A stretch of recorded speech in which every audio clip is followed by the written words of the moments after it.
चिन्तासन्तान् हन्तारो यत्पादाम्बुजरेण वः स्वीयानां तान् निजाचार्यान् प्रणमामि मुहुर्मुहुः।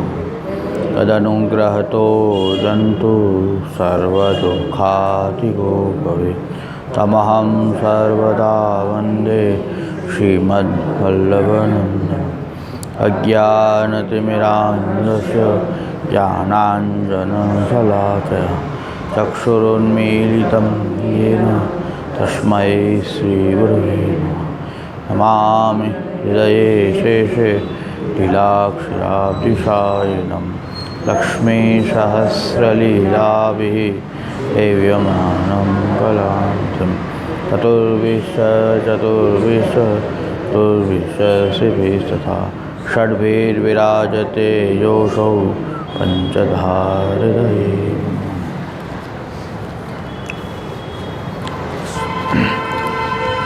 શાસ્ત્રાર્થ પ્રકરણમાં મહાપ્રભુજી જે મંગલાચરણ કર્યું છે કે રૂપ નામ વિભેદેન જગત ક્રીડતી યોજતા નમો ભગવતે તસ્મૈ કૃષ્ણાય અદ્ભુત કર્મણે રૂપ નામ વિભેદેન। એક રૂપ સૃષ્ટિ છે એક નામ સૃષ્ટિ છે। આ બ્રહ્મ જે છે એમ રૂપ સૃષ્ટિનું બ્રહ્માત્મકપણું છે એમ નામ સૃષ્ટિનું પણ બ્રહ્માત્મકપણું છે। એ જે શાસ્ત્રાર્થ પ્રકરણમાં જે વાત મહાપ્રભુજી કરી છે અહીં વિસ્તારથી હવે જોવા મળે છે આપણને કે નામ સૃષ્ટિનું બ્રહ્માત્મકપણું કેવી રીતે છે। રૂપ સૃષ્ટિમાં એ પંચમહાભૂતોથી બનેલી સૃષ્ટિ છે એનું બ્રહ્માત્મકપણું, અને નામ સૃષ્ટિ જે છે એમાં આ પંચીકૃત રૂપ નથી એની અંદર, એટલે ઠોસ આવું જે સ્વરૂપ જે છે પંચમહાભૂતનું બનેલું નથી, છતાં પણ બ્રહ્માત્મકતા તો છે એમાં। વર્ણ પદ અને વાક્ય, ત્યાં સચ્ચિદાનંદ છે એવી રીતે અહીં વર્ણ પદ અને વાક્ય છે કે આ નામ સૃષ્ટિ જે છે એમાં વર્ણ એક એક અક્ષર, અક્ષરોથી બનતો શબ્દ, શબ્દોથી બનતા વાક્યો, વાક્યોથી બનતા મહાવાક્યો, આ રીતે આ શબ્દ બ્રહ્મ જે છે જે નામરૂપ સૃષ્ટિ જે છે આ રીતે એનું બ્રહ્માત્મકપણું પણ આ રીતે જ પ્રકટ થાય છે। હવેના જે શ્લોકો જે છે એ નામ સૃષ્ટિને સમજાવનારા છે। જેમ કીધું અપંચીકૃત રૂપમ હિ સૂત્રમાત્રમ હરિ સ્વયં। સૂત્રાત્મક જે પ્રાણ જે છે એ સુષુમ્ણા માર્ગતો વ્યક્ત, એ સૂત્રાત્મક પ્રાણ જે છે સુષુમ્ણા માર્ગથી જ્યારે વ્યક્ત થાય છે અને એ શબ્દ બ્રહ્મના રૂપમાં પ્રકાશિત થાય છે। એ શબ્દ બ્રહ્મ છે, શબ્દો જે છે એ બ્રહ્માત્મક છે।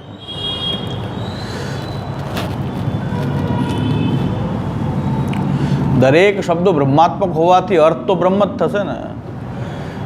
દરેક અર્થ જે છે, દરેક વર્ણ, પછી વર્ણથી બનતા પદો, પદોથી બનતા વાક્ય, વાક્યોથી બનતા મહાવાક્ય,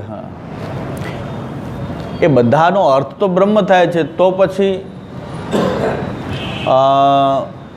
આનો અર્થ આ ને આ ઘટનો અર્થ ઘટ ને પટનો અર્થ પટ, એ પણ વિચારણીય છે કે તો પછી દરેકનો બ્રહ્માત્મક તો બધાનો એક જ અર્થ થવો જોઈએ, અને દરેક જે શબ્દ જે છે દરેક શબ્દનો એ બોધક હોવો જોઈએ। એક જ જો અર્થ હોય તો તમે કહો છો બ્રહ્મ છે બધું, તો બધાનો અર્થ તો બ્રહ્મ થાય છે, તો દરેક શબ્દ સમાન હોવા જોઈએ ને। તો એની અંદર જે શક્તિ સંકોચ જે છે એ વ્યવહારમાં શક્તિ સંકોચ કરવામાં આવે, આને શક્તિ સંકોચ કહેવાય। કે ઘટનો અર્થ ઘટ જ થઈ શકે, પટ ન થઈ શકે, એને શક્તિ સંકોચ કહેવાય। નામ સૃષ્ટિમાં આ વ્યવહાર ચલાવવા માટે છે બધું બ્રહ્માત્મક, છતાં પણ વ્યવહાર માટે ઘટનો બોધક અર્થ ઘટ જ થાય, ઘડો જ થાય, પટનો કપડું જ થાય। એ શું થયો? એ અર્થને તમે સંકુચિત કર્યો, એ સંકુચિત કરી શક્તિ સંકોચ કર્યો, એટલે હવે વ્યવહાર ચાલ્યો, નહીં તો વ્યવહાર ન ચાલે। શક્તિ સંકોચ ન થાય તો વ્યવહાર નહીં ચાલે। કોઈ શબ્દનો બોધ નહીં કરાવી શકે જ્યાં સુધી એને સંકોચ કરવામાં ન આવે। તો વ્યવહારાર્થની અંદર શક્તિ સંકોચ કરવામાં આવે છે ત્યારે શબ્દ જે છે એ અર્થનો એ સ્મારક થતો હોય છે। બીજી વાત, કોઈ ઘણા એમ કહે છે કે પદ મુખ્ય છે, કોઈ કહે છે કે વાક્યનો અર્થ મુખ્ય છે, કોઈ પદનો અર્થ મુખ્ય માને છે, કોઈ અક્ષરનો અર્થ મુખ્ય માને. એમાં આપણો અભિપ્રાય શું છે કે પદ જ્યારે બને છે, જ્યારે શબ્દ બને છે, ત્યારે એની અંદરના જે વર્ણો જે છે એ સાયલેન્ટ છે, એ ગૌણ છે. પદની અંદર જે વર્ણો જે છે એ ગૌણ છે, ત્યારે પદનો જ અર્થ મુખ્ય હોય છે. એ પદ પાછા બનીને એક વાક્ય બનતું હોય ત્યારે વાક્યનો જ અર્થ મુખ્ય છે, ત્યારે પદોના અર્થો તે ગૌણ થઈ જાય છે. વર્ણ ગૌણ થાય, પછી પદ ગૌણ થાય. વાક્ય જ્યારે મહાવાક્યનું બની જાય ત્યારે એ વાક્ય ગૌણ થઈ જાય છે. આ રીતે શબ્દ બ્રહ્મ જે છે ધીરે ધીરે લીલા, આ શબ્દની નામ લીલા આમ છે, ભગવાનની આ નામ લીલા છે. આને પણ લીલા રૂપે માનવામાં આવે તો આપણે એનો આનંદ લઈએ કે જે બધા શબ્દો જે છે એ પણ મૂળ બ્રહ્માત્મક છે, એ નિશ્ચય છે. બધા નિત્ય છે, વર્ણ બધા નિત્ય છે, ખાલી પ્રકટ કરવામાં આવે છે. જેમ કે યજ્ઞ નિત્ય છે, પણ યજ્ઞની ક્રિયાથી ખાલી એનું પ્રકટીકરણ થાય છે. યજ્ઞ ઉત્પન્ન કરી શકાતો નથી, યજ્ઞ કરી શકાતો નથી, બનાવી શકાતો નથી. યજ્ઞાત્મક તો હરિ છે. એ ક્રિયા કરીને એ યજ્ઞાત્મક જે પ્રભુ જે છે, યજ્ઞરૂપ જે હરિ જે છે એને પ્રકટ કરવામાં આવે. ખાલી છે તો ખરા, અગ્નિ બધે હોય, ટેમ્પરેચર બધે છે, એટલે તમે અગ્નિ ક્યાંકથી પ્રકટ કરી શકો. એ ઉષ્ણતા જો રહેલી ન હોય, બહાર અગ્નિ ન હોય તો ખાલી અગ્નિથી અગ્નિ પ્રગટી શકે નહીં. અગ્નિ બધે જ છે, પણ જ્યાં પ્રગટાવો ત્યાં એ પ્રગટે.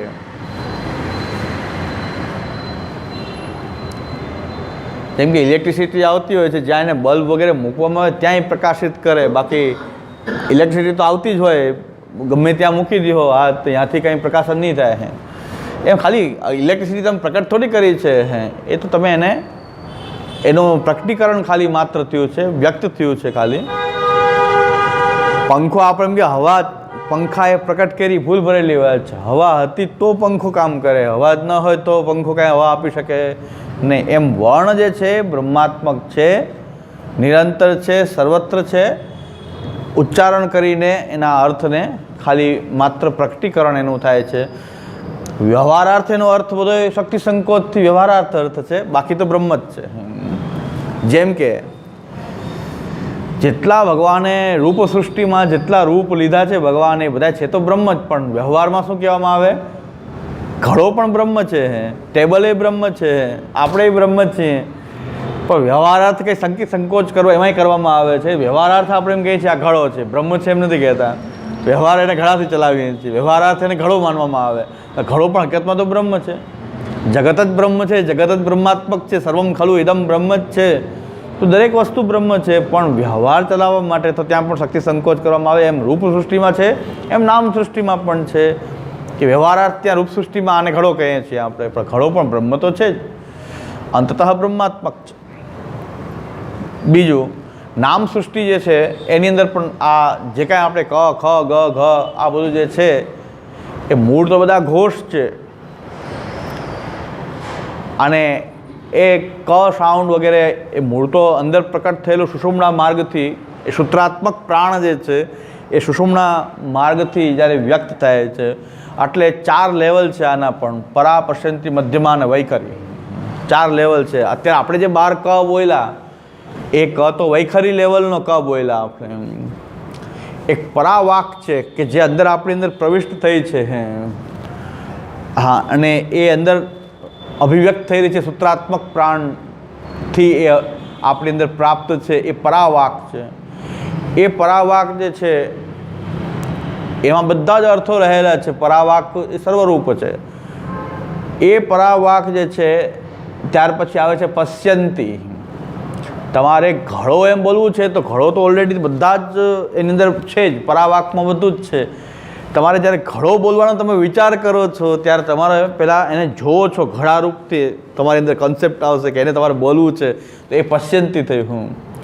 પછી આ કંઠ, તાલુ આદિના અહીં એની માટે કંઈક તમે અંદર મૂવમેન્ટ થશે, બોલતા પહેલાં કંઈક ધ્વનિની મૂવમેન્ટ થશે, તે મધ્યમાં લેવલ થયું. અને બહાર ક આવી જશે એ વૈખરી છે. આટલી પ્રોસેસથી આ શબ્દ પ્રકટ થતો હોય છે. મૂળ તો બ્રહ્માત્મક રીતે બધું પરાવાકમાં એ સ્થિત છે. હવે એમાંથી તમે કાઢો છો, પરાવાકમાંથી તમે જે બોલવા માંગો છો એ સ્ટોરેજમાંથી બહાર કાઢો છો ત્યારે પશ્યંતી લેવલમાં આવે. પછી એની માટે કંઈક પ્રયત્ન થાય, મધ્યમાં લેવલ થયું અને બહાર આવી જાય, કના રૂપમાં બહાર આવે ત્યારે એને વૈખરી લેવલ કહેવાય. આપણી પણ પરાવાક છે, એટલે આપણું અંદર બધા ભરેલા છે અંદર જે કોન્સેપ્ટ એ ભગવાનની પરાવાકથી આપણી અંદર પણ એક પરાવાક છે, એમ ભગવાનની અંદર પણ એક પરાવાક છે. ભગવાનની અંદર પણ 4 લેવલ છે, પરા, પશ્યંતી, મધ્યમાં અને વૈખરી. તો ભગવાનનું ટોટલ જ્ઞાન જે છે એ પરાવાકના રૂપમાં રહેલું છે. આ જે 4 વેદ જે બહાર આવ્યા છે ને એ વૈખરી લેવલના બહાર આવ્યા છે. ત્રિપાદ ઉદ્વ ઉદિત પુરુષ પાદોશ્ય હા ભવાત પુનઃ, બધું પાદોશ્ય એક પાદ માત્ર જ બહાર પ્રકટ થાય છે. બાકી આખો વેદ બધા એમ કે વેદ જાણી લીધો, ક્યાંથી જાણી લીધો? વેદ તો આખો ભગવાનની અંદર રહેલું ટોટલ જે જ્ઞાન છે પ્રભુનું, એ પરા લેવલનો વેદ છે. એમાંથી ભગવાન જે કંઈ બહાર પ્રકટ કરવા ઈચ્છે, પશ્યંતી, મધ્યમાં અને વૈખરી લેવલથી જે બહાર આવે એ 4 વેદ, આ ઋગ્વેદ, યજુર્વેદ, સામવેદ, અથર્વવેદ. આપણે એટલો જ વેદ માની લઈએ તો એ ભૂલ ભરેલી વાત છે. વેદ પણ અનંત રૂપો છે. એટલે નયતિ જે અમે પ્રકટ કર્યું છે એનાથી ઘણું બધું બીજું રહેલું છે. આપણે જેટલા શબ્દો, કેટલું અંદર સ્ટોરેજ હશે આપણું જ્ઞાન, જે લેવું એમાં થોડું બહાર આવે છે ને. આપણું ટોટલ તો જ્ઞાન આપણને પણ ખબર છે, આટલું બધું આપણે જાણીએ છીએ આપણને ખબર ન હોય. કેટલા શબ્દકોશ આપણો કેટલો, આપણો શબ્દકોશ કેટલા શબ્દો જાણીએ છીએ આપણને ક્યાં ખબર છે? એમ ભગવાનની અંદર જે ભરાયેલું જે છે, ભગવાન પણ એ પૂરું જ્ઞાન જે છે એ બહાર લાવવા ઈચ્છે છે, એટલું બહાર આવી રહ્યું છે. ટોટલ જ્ઞાન એ આખો વેદ છે, પરાવાક છે, સાચો વેદ છે, આખો વેદ. એનું જે બહાર પ્રકટીકરણ થયેલું જે રૂપ જે છે એ 4 વેદના રૂપમાં બહાર આવે છે. એટલે વેદ પણ સંપૂર્ણ ભગવાનને કેમ જાણી શકે? વેદેશ સર્વૈર અહમેવ વેદથી, એ વાત બરાબર છે. ભગવાનને દરેક વેદ જે છે એ ભગવાનનું વ્યક્ત કરે છે, પણ ભગવાનને પૂરેપૂરા તો વેદ જે બહાર પ્રકટ થયેલો છે એટલું જ ભગવાનનું જ્ઞાન છે માની શકાય નહીં. નયતિનો કન્સેપ્ટ એવો છે, વેદિક કન્સેપ્ટ, કે તમે એમ કહેશો કે આ જગત બ્રહ્માત્મક છે, સાચી વાત છે, પણ બ્રહ્મ જગત એટલો જ બ્રહ્મ માની લેશો તો ખોટી વાત છે. નયતિ એવું નથી કે જગત જેટલો જ બ્રહ્મ નથી. હા, ત્રિપાદ ઉદ્વ ઉદિત પુરુષ, એનાથી હજી ત્રિપાદ તો અમૃતન દિવી, એ અમૃત લોકમાં રહેલા છે. તમે કીધું જગત બ્રહ્માત્મક, સાચી વાત, પણ એટલો જ બ્રહ્મ છે એમ માનો તો નયતિ. વેદમાં કહેલું છે એ બ્રહ્મનું જ વર્ણન કરેલું છે, બ્રહ્મનું વર્ણન એનાથી વધારે હોઈ શકે નહીં એમ માની લ્યો તો નયતિ. તો નયતિ અહીંયા નયતિ, આમ અહીં પૂરું નથી થતું, માત્ર નિરૂપણ થાય છે પણ સંપૂર્ણ નથી. એમ વેદ પણ સંપૂર્ણ ભગવાન નિરૂપણ કરતા નથી, કારણ કે પૂરેપૂરો વેદ ક્યાં બહાર આવ્યો છે ને? અત્યારે જે આપણને પ્રાપ્ત છે એટલો આપણે વેદ માનતા હોય તો એ તો વૈખરી લેવલનો ચોથા ભાગનો વેદ આપણી પાસે બહાર આવ્યો છે. એ 4 વેદના રૂપ એ આપણે જાણતા નથી. એની એક શાખા, એ શાખા નથી જાણતા. તો વેદની વાત જ આજે એ શાખા, આપણો શાખાનું પૂરું જ્ઞાન નથી આપણને. આપણી જે શાખા છે એનું પણ આપણને પૂરું જ્ઞાન નથી. એટલે દરેક વસ્તુ સર્વ વાદાનવસર, નાના વાદાનું રોધિત, આપણો બેઝ છે ફિલોસોફીનો, heart of the philosophy. Vallabh વેદાંતની મૂળ વસ્તુ છે સર્વ વાદાનવસર, નાના વાદાનું રોધિત. બ્રહ્મ જે છે એ કોઈ પણ એક વાદની ચોખટમાં એને ફિક્સ બેસાડી શકાય નહીં. એટલો અનંત છે, એટલો વિરાટ છે, એટલો વ્યાપક છે કે તમે કોઈ પણ વાદની, પછી કેવલાદ્વૈત હોય કે વિશિષ્ટાદ્વૈત હોય કે દ્વૈતાદ્વૈત હોય કે દ્વૈત હોય, એનું નિરૂપણ કરી શકે. પણ તમે કહો છો કે બસ આટલો જ બ્રહ્મ, આ વાદની ચોખટમાં એને અમે બરાબર જાણી દો. અરે ભાઈ, વેદના આધારે તમે જે વસ્તુ બતાવી રહ્યા છો એ વેદ જ એમ કહે છે કે હું પૂરું જાણતો નથી. નયતિ તો તમે એમ કેમ કહી દો કે અમારા વાદમાં જો બતાવ્યું છે એ સંપૂર્ણ છે? એ રીતે જોઈએ તો આપણા સાકાર બ્રહ્મવાદમાં પણ એને પૂરેપૂરું એમાં બાંધી શકાય નહીં. પણ મહાપ્રભુ એમ કહે છે કે બ્રહ્મનું એવું સામર્થ્ય છે કે જે વાદની ચોખટમાં એને ફિક્સ બેસવું હોય તો એ બેસી શકે. નાના વાદાનુરોધી હરેક વાદોનો પાછો એ અનુરોધ પણ કરી શકે છે ને, એને એમાં સામર્થ્ય છે કે એ એવો બની શકે. શંકરાચાર્ય એમ કહે છે કે નિર્ગુણ નિર્ધર્મક નિરાકાર બ્રહ્મ હોય તો બ્રહ્મ નિર્ધર્મક નિર્ગુણ નિરાકાર બની શકે.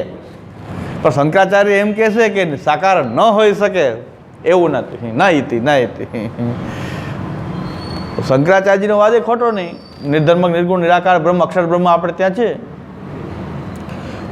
બીજું કહીએ વિશિષ્ટાદ્વૈત કહે છે તો પરમાત્મા રૂપે એ શરીર શરીરી પ્રકાર પ્રકારી એ પ્રકારથી તો અંગી બધા ભાવોથી આશ્રય અને આશ્રિત ભાવ, આ બધું ભાવ વિશિષ્ટાદ્વૈતમાં વર્ણન કરેલું છે. તો બ્રહ્મ એ રીતે બની શકે, પરમાત્મા તો છે જ ને, પણ એના સિવાય નિરૂપણ કરે એવો વેદ બ્રહ્મ ન હોઈ શકે. તો એમ કહે કે નહીં, જગતરૂપ તો બ્રહ્મ ન બની શકે. તો અહીંયા વિશિષ્ટાદ્વૈત સાથે પણ પાછું એની દ્વૈત અદ્વૈત હોઈ શકે જ નહીં, ખાલી પારમાર્થિક દ્વૈત જ રહેલું છે.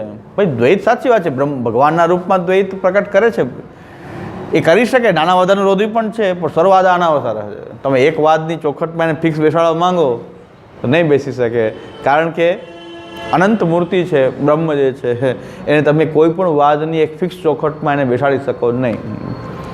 આપણા મહાપ્રભુજીનો આ મત છે, એટલે કે સાકાર બ્રહ્મવાદ જે છે એના સિવાય બીજા કોઈ ફેસેટ હોઈ શકે જ નહીં, આપણે ન કહી શકીએ.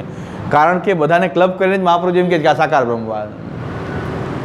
શાંકરોનો જે નિર્ગુણ નિર્ધર્મક નિરાકાર બ્રહ્મ છે, આપણે ત્યાં અક્ષર બ્રહ્મ છે. વિશિષ્ટાદ્વૈતનો જે બ્રહ્મનું જે સ્વરૂપ જે છે પરમાત્મા રૂપ, આપણે ત્યાં પરમાત્મા છે.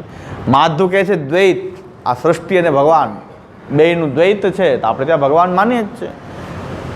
પણ બધાને અલગ અલગ નહીં, પણ બધાને ભેગા કરી દઈએ ત્યારે આપણે એને શ્રી કૃષ્ણના રૂપમાં બ્રહ્મ પરમાત્મા ભગવાન શ્રી કૃષ્ણ એ સાકાર બ્રહ્મવાદ એક સ્થાપકો વેદ પારગ.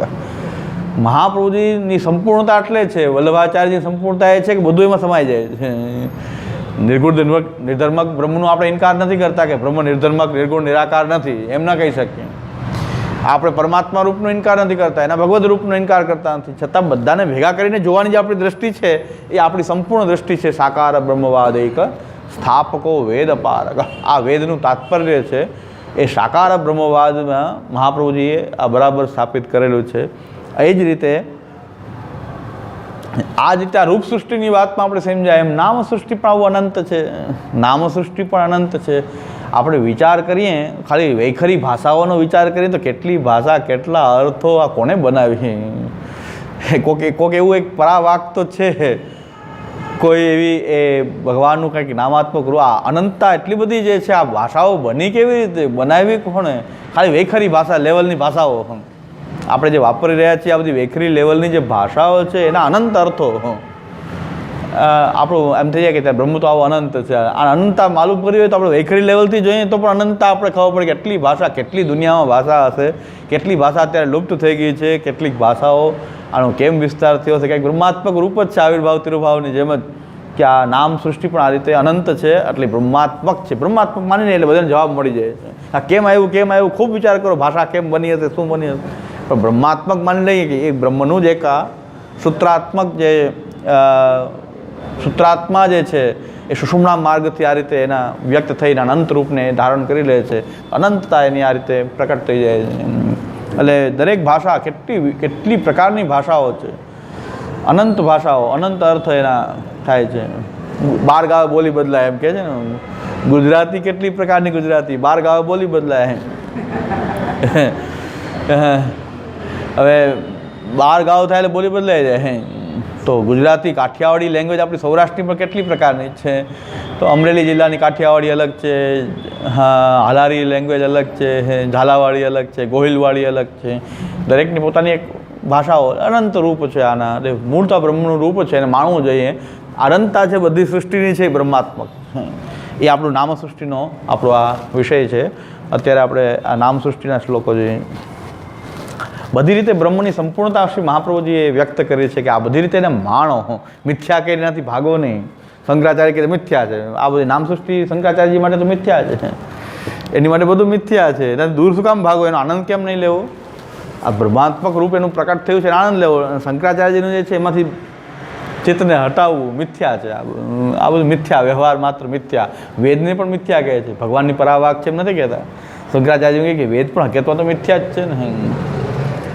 શંકરાચાર્યનું તો વાત છે કે મિથ્યા જ છે, વેદ પણ મિથ્યા છે. વેદથી તમને જે બોધ થાય છે એ સાચો છે, વેદ મિથ્યા છે. વેદને મિથ્યા કહે છે એટલે નાસ્તિક, પ્રચ્છન્ન નાસ્તિક કહેવાય, પ્રચ્છન્ન બૌદ્ધ કહેવાય. એનું કારણ આ છે. શંકરાચાર્યને બધા પ્રચ્છન્ન બોધ કહે છે કે ભાઈ ઉપરથી વાત બીજી કરે પણ અંદરથી તો બોધ જ છે. બુદ્ધ જેમ નાસ્તિકતાની વાત કરે છે, વાત પછી એવી જ આવી જાય છે પ્રચ્છન્ન બોધ. શંકરાચાર્યજી માટે કહેવાય છે. શાંકર લોકો ચીડાય છે આ વાતથી. શાંકરો હોય છે શંકરાચાર્ય આ વાતથી જરાક ચીડાય, પ્રચ્છન્ન બોધ કહેવાથી એ ચીડાય. એ એમ કહે છે કે પ્રચ્છન્ન બોધ અમે નથી, પ્રચ્છન્ન શાંકર છે બોધ. અમારું એમાં છે, એમાં અમારું નથી. એ પ્રચ્છન્ન શાંકર કયો એને પ્રચ્છન્ન બોધ શું કામ કહો તમને કે અમારી છાયા એમાં છે, એની છાયા અમારામાં નથી. આ કોની કોનામાં આવી ભગવાન જાણે. આ બહુ વિષય નથી, પણ એ લોકો શંકરાચાર્યજીને આ પ્રશ્ન આવ્યો પ્રચ્છન્ન બોધનો, ખીજાઈ ગયા. પ્રચ્છન્ન શાંકર છે એ લોકો, બૌદ્ધ લોકો પ્રચ્છન્ન શાંકર છે, અમે પ્રચ્છન્ન બૌદ્ધ નથી. પણ વાત બેની સેમ છે એ તો નક્કી થઈ ગયું. ગમે આમાંથી આમાં આવી, આમાંથી આવી, વાત તો સેમ છે ને. નાસ્તિકતાનો કન્સેપ્ટ તો સેમ આવી ગયો ને.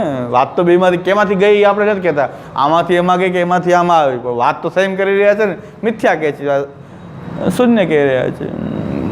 એટલે આત્મા સિવાયનું બધું મિથ્યા છે. તો વેદ પણ મિથ્યા છે. શંકરાચાર્યજીના મતે તો વેદ પણ મિથ્યા છે. પણ વેદના જે શબ્દો જે છે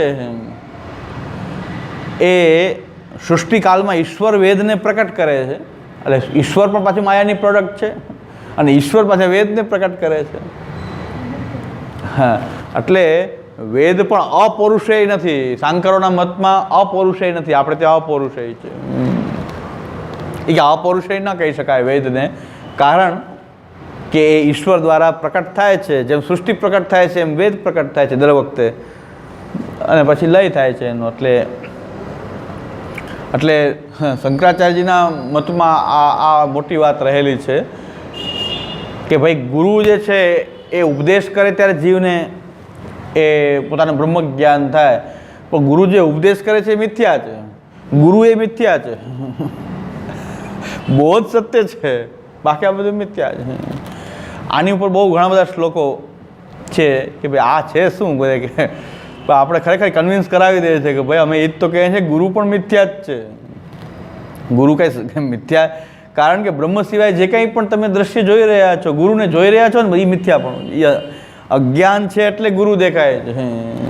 અજ્ઞાન છે ત્યાં સુધી આ બધું દેખાય છે. અજ્ઞાન જ નહીં રહે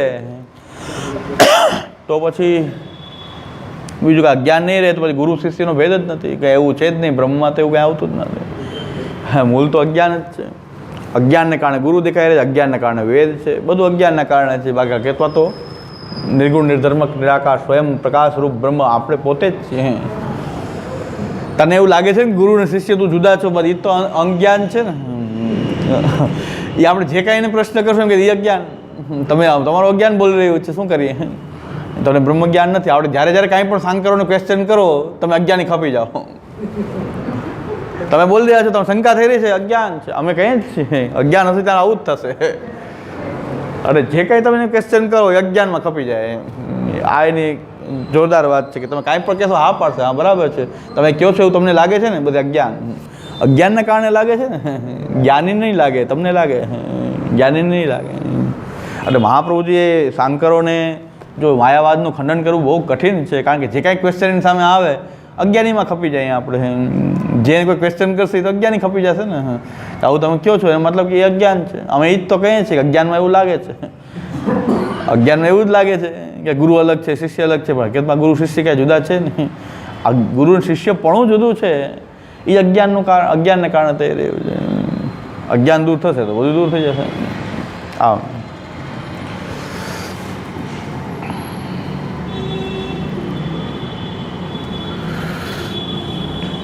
પણ મહાપ્રભુજીનો મત મિથ્યા માનીને બધાથી પલાયન થઈ જવાનું એસ્કેપિઝમ નથી. મહાપ્રભુજી કહે છે કે ભાઈ શું કામ ચિંતા કરવી જોઈએ?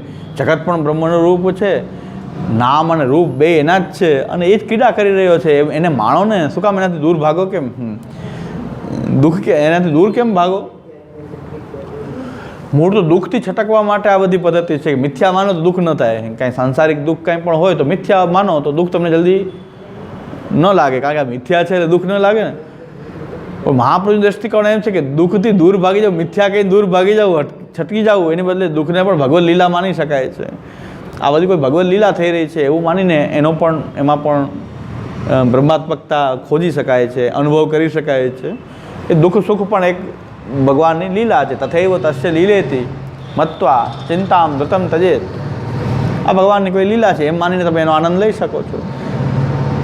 હવે વાત ત્યાં એવી છે કે મિથ્યા કહીને દુઃખથી દૂર થવું છે. મહાપ્રભુ કહે છે દુઃખને ભગવત લીલા માનીને એનો આનંદ લઈ શકાય છે. દુઃખમાં પણ આનંદમાં રહી શકાય છે. ભગવત લીલા છે. આ તો જે કાંઈ થઈ રહી છે સત્ય માનવું પડશે, મિથ્યા નહીં માનવું પડે. લીલા છે તો એને સત્ય માનવું પડે. જે કાંઈ થઈ રહ્યું છે એ થઈ રહ્યું છે, પણ એનું દુઃખ થઈ રહ્યું છે એ હંતા મમતાને કારણે થઈ રહ્યું છે. એ હંતા મમતાની ગ્રંથિ શિથિલ થશે પછી દુઃખ સુખનો અનુભવ પણ નહીં થાય.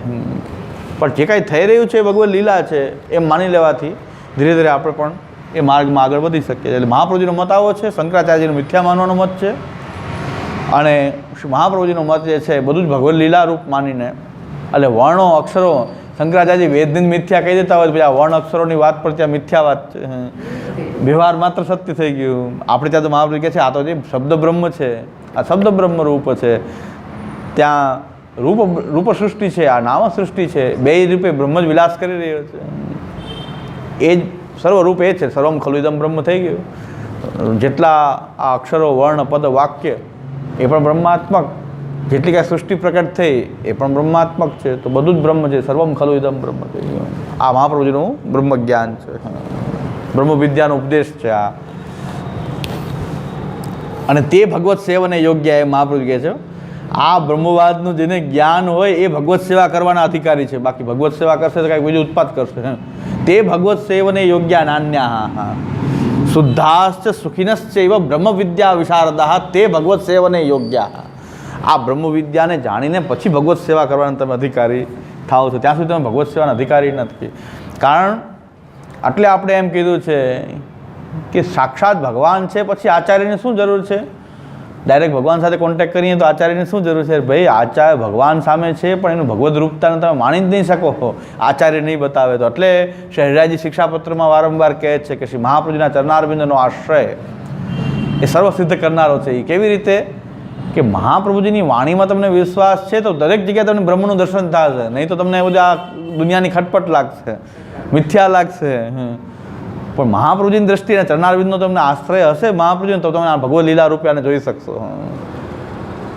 કારણ કે આપણે જે સ્વરૂપની સેવા કરશું હકીકતમાં તો એ કોઈ જગતના પદાર્થમાંથી બનેલી જ મૂર્તિ હશે ને. જ્યાં બ્રહ્મવિદ્યા નહીં જાણતા હોઈએ આપણે, એની બ્રહ્માત્મકતાનો ખ્યાલ નહીં હોય તો મૂર્તિમાં અભાવ તો આવે જ ને. દયાનંદની જેમ, દયાનંદ સરસ્વતીની જેમ જળ છે મૂર્તિ તો ભગવાન પણ જળ છે, જળ છે તો ભગવાન પણ જળ છે.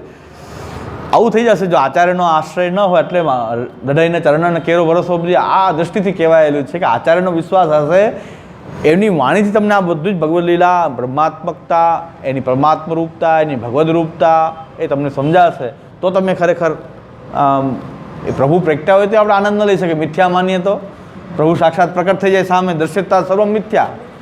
શંકરાચાર્ય સામે કૃષ્ણ પ્રકટ થઈ જાય તેમ કે દ્રશ્યત્વા સર્વ મિથ્યા. હા, સામે દ્રશ્યરૂપ પ્રકટ થયા ને તો મિથ્યા છે. સાક્ષાત ભગવાન પ્રકટ થયા તો શંકરાચાર્ય વાળા એમ કહેશે દ્રશ્યત્વા સર્વ મિથ્યા. સામે દ્રશ્ય દેખાણું બધું મિથ્યા છે. ભગવાન પ્રકટ થાય લીલા કરી રહ્યા મિથ્યા. એટલે આચાર્ય મહાપ્રભુજીનો જો ચરણારવિંદનો આશ્રય હોય તો તમે અરે ઠાકોરજી પ્રકટ થાય કે ન થાય જગતને જ તમે બ્રહ્માત્મક માની શકો. એ શ્રી મહાપ્રભુજીની દ્રષ્ટિ છે કે આ જગત જ બ્રહ્માત્મક છે. હવે એમાં પ્રકટ થાય, સાક્ષાત લીલા બતાવે કે ન બતાવે, સાક્ષાત બ્રહ્મરૂપતા તો એની પ્રકટ જ છે. એ બધું જ બ્રહ્માત્મક છે.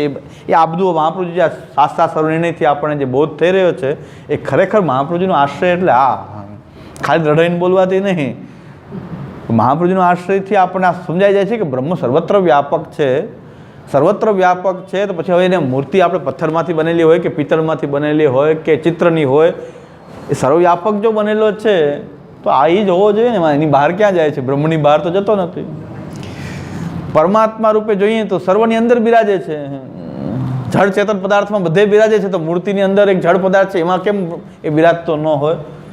આ મહાપ્રભુજી દ્રષ્ટિએ આપણે દ્રઢ વિશ્વાસ થશે. નકર 40-50 વર્ષ સેવા કરીએ તો એમ થાય ઠાકોરજી સાક્ષાત અનુભવ કરાવતા જ નથી. છેલ્લે એ જ વાત આવે દ્રશ્યતા સર્વ મિથ્યા. તો 50 વર્ષ તમે સેવા કે નહીં કરી તો પછી અનુભવ ન કરાયો તો કેની સેવા કરી લીધી? તો 50 વર્ષ સુધી શું કર્યું તમે? આ મૂર્તિનો ખેલ કર્યો, ઢીંગલા ઢીંગલીનો ખેલ કર્યો, શું કર્યો? 50 વર્ષ પછી એમ કહેશે કે અનુભવ તો થયો નહીં. જો આચાર્ય ચરણનો આશ્રય ન હોય, આ બ્રહ્માત્મક જોવાની તમારી બ્રહ્મ વિદ્યાની દ્રષ્ટિ ન હોય તો 50 વર્ષ સેવા કરો. એટલે મહાપ્રભુ કે તે ભગવત સેવાને યોગ્ય. થોડી શાંતિથી પહેલાં બ્રહ્મવાદને સમજી લ્યો. અતસ્તુ બ્રહ્મવાદ એને કૃષ્ણે બુદ્ધિ વિધેયતામ બ્રહ્મ સંબંધ કરનાર સર્વેશામ દેહ જીવજો સર્વદોષ નિવૃત્તિ. આ બ્રહ્મ સંબંધ આ છે. આ તો ગા ઊભા રાખ્યા ને તુલસી સમાજ 500 લોકોને ઊભા રાખીને બ્રહ્મ સંબંધ આપી દીધું ને. હવે આ બ્રહ્મ વિદ્યાનો ઉપદેશ તો કંઈ થયો જ નહીં. બ્રહ્મ વિદ્યાનો ઉપદેશ કરવા માટે બ્રહ્મ સંબંધ દીક્ષા છે આપણે ત્યાં. આ બતાવવા માટે આનું સ્વરૂપ આ છે. બ્રહ્મ સંબંધનું સ્વરૂપ આ છે કે બ્રહ્મનો સંબંધ થઈ રહ્યો છે કારણ કે બ્રહ્મ વધે પ્રાપ્ત જ છે. અને બ્રહ્મ છે બધું જ બ્રહ્માત્મક છે. એમાં પરમાત્મા રૂપે પણ એ જળ ચેતન જેટલા પદાર્થો પ્રકટ થયા તત્ સૃષ્ટવા તદેવાનુપ્રાવિશત. જે કાંઈ સૃષ્ટિ એને ઉત્પન્ન કરી એની અંદર પોતે તો છે જ. તો ચાલો પથ્થરની મૂર્તિ છે અમારા ઠાકોરજી. આપણા ઠાકોરજી પથ્થર છે. ચાલો પથ્થરમાં પણ અંતર્યામી રૂપે તો બિરાજે. પથ્થર એ પાછું બ્રહ્મની બહાર નથી. પથ્થર ક્યાંથી આવ્યો કે બ્રહ્મની બહારનો કોઈ પદાર્થ થોડો છે. પથ્થર એ બ્રહ્મ છે. પથ્થરમાં રહેલો અંતર્યામી પરમાત્મા પણ એ જ છે. અને બીજું ભગવાન કેને કહેવાય? ઐશ્વર્ય વીર શ્રી જ્ઞાન અને વૈરાગ્ય. આ 6 ધર્મ એના છે. પણ 6 ધર્મ એવા છે કે ગમે ત્યાં પ્રકટ કરી શકે છે. બધે પ્રકટ કરી શકે. થાંભલામાં પ્રકટ કરી દીધા 6 ધર્મો નરસિંહજી રૂપે. એમાં કોઈ ચિંતા નથી. ભગવત ધર્મો પણ એવા છે કે સર્વત્ર પ્રકટ થઈ શકે. તો આ પથ્થરની મૂર્તિમાં થઈ શકશે, કેમ નહીં થાય? એટલે ભગવત રૂપતા સિદ્ધ થઈ ગઈ. તો બધી વસ્તુ સિદ્ધ થઈ ગઈ. અને આ ત્રણેયને ભેગા કરો, બ્રહ્મ પરમાત્મા અને ભગવાન, તે કૃષ્ણ થઈ ગયો. તો આપણો ઠાકોરજી પાસે કૃષ્ણ પણ છે. તો બધું આ દ્રષ્ટિ છે. મહાપ્રભુજીનો આશ્રય હોય તો આ સમજાય. બાકી તો નિધિ સ્વરૂપને પ્રતિનિધિ સ્વરૂપને ફલાણું સ્વરૂપ ભેદ જ કર્યા કરે. નિધિ સ્વરૂપ છે, આ પ્રતિનિધિ સ્વરૂપ છે. આ 500 વર્ષ જૂના ઠાકોરજી છે, આ 700 વર્ષ જૂના છે, આ 100 વર્ષ જૂના છે. આની મહત્તા વધારે, આની મહત્તા ઓછી. આ બ્રહ્મ વિદ્યાનો ઉપદેશ ન હોય. મહાપ્રભુ કહે ભગવત સેવાની યોગ્યતા જ નથી. આ બધું જાણ્યા પછી તમે ભગવત સેવા મૂર્તિમાં પણ કરો, તમને ક્યારેય એમ ન લાગે કે ભગવાન નથી. આ જાણતા હોઈએ તો મૂર્તિ સામે બેઠા તમને એમ ન લાગે કે ભગવાન નથી. કારણ કે ભગવાન સર્વત્ર છે તો મૂર્તિમાં હોવા જોઈએ. અહીં પૂરો સંકલ્પ કરીને હું સેવા કરું છું. હરિર મૂર્તિ સદા ધ્યા સંકલ્પાદપી તત્ર હે. આ સંકલ્પથી હું આની સેવા કરું છું તો આમાં બ્રહ્મ કેમ નહીં? એને પ્રકટ થવું બધે થઈ શકે તો મૂર્તિમાં કેમ ન થાય? એટલે બધું બ્રહ્માત્મક જોવાની જે દ્રષ્ટિ જે છે બ્રહ્મ વિદ્યાનો ઉપદેશ છે મહાપ્રભુજી આચાર્ય કરી રહ્યા છે. અને આચાર્ય વિના તો ઠાકોરજીની સેવા કરતા હોય તો ઠાકોરજી 50 વર્ષ પછી ઠાકોરજી ન લાગે, ભગવાન જ નહીં લાગે. તો એ આચાર્યચરણના આશ્રય સિવાય શ્રી વલ્લભ શરણ થકી સૌ થઈ પડે સહેલું, દેવી જીવો પ્રતિ દયો ગાય. આ બધું સહેલું થઈ ગયા. બ્રહ્મનો આ તો કોઈ સાક્ષાત્કાર કોઈ જ્ઞાનીને બહુ બ્રહ્મ વિદ્યાનો અભ્યાસ કરે, શ્રવણ મન નિધ્યાસન કરે ત્યારે આ બધે અનુભવ થાય. આપણને તો શ્રી મહાપ્રભુજીથી એમને સીધું જ પ્રાપ્ત છે. આ બ્રહ્મ વિદ્યા આપણને સીધી પ્રાપ્ત છે. ઓલું તો શ્રવણ મન નિધ્યાસન એ સાધન કરવા પડે. શબ્દમાદિ ષટ સંપત્તિ મુમુક્ષુતા ઈહામૂત્રાદ ફલ ભોગ વિરાગ, આ બધી યોગ્યતા હોય ત્યારે બ્રહ્મ વિદ્યાના અધિકારી. અને પછી તમારે શ્રવણ મન નિધિધ્યાસન શાસ્ત્રનું કરવું, શ્રવણ મન નિધિધ્યાસન કરવું, પછી તત્વમસી છે એ સમાધિની સ્થિતિ પ્રાપ્ત થાય.